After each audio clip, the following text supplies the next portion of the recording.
So నిన్న కిరాక్ Sita emotional అయింది శేఖర్ భాష వెళ్ళిపోయేటప్పుడు. శేఖర్ భాష ఎమోషన్ అనేది అది పెద్ద చాలా విషయం కాదు, ఎందుకంటే వాళ్ళిద్దరి మధ్య ఉన్న బాండింగ్ అది చాలా మంచి బాండింగ్ ఉంది వాళ్ళిద్దరికి. ఎందుకంటే శేఖర్ భాష గారు తనకి ఏదైనా మంచిగా చెప్తారు. అసలు శేఖర్ భాష గారి ప్రతి ఒక్కరితో మంచి బాండింగ్ ఉంది. సో ఇంకా సీత విషయానికి వస్తే, సీత విషయం బాగా ఎమోషనల్ అయిన విషయం ఏంటంటే తన లవర్ విషయం అనమాట.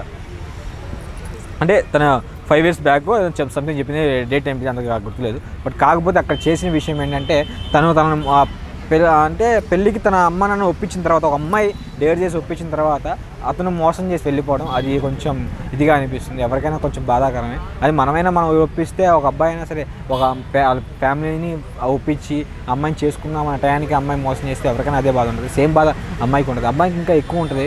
సో ఆ అమ్మాయి చాలా బాధతో ఉండి అది నుంచి బయటికి రావడం కొంతమంది అమ్మాయిలకే కానీ కొంతమంది అబ్బాయిలకే కానీ కొంచెం మోటివేషన్గా అనిపించింది. ఎందుకంటే తను ఒక ఇన్స్పిరేషన్ లాగా కూడా అనిపించింది అక్కడ.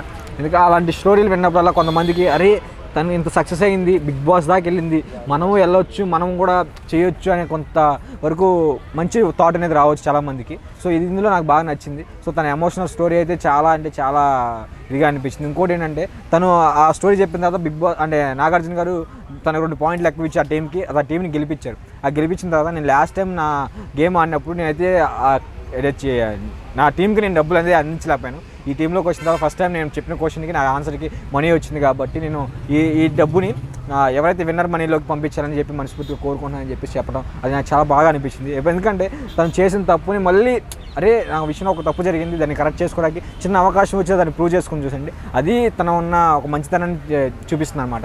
ఇలాంటి మంచితనం ఉన్న అమ్మాయి చాలా అంటే కిరాక్ సీత ఒక కిరాకే కాదు, తనలో చాలా మంచి క్రాక్ కూడా ఉంది. చాలా మంచి అమ్మాయి అని కూడా మనకు అర్థమవుతుంది. ఎమోషనల్గా కానీ చాలా మందికి మోటివేషన్గా కానీ, సో తను ఏదైనా మాట్లాడినా కరెక్ట్గా మాట్లాడాలనిపించడం కానీ చాలా మంచిగా అనిపించింది నాకు.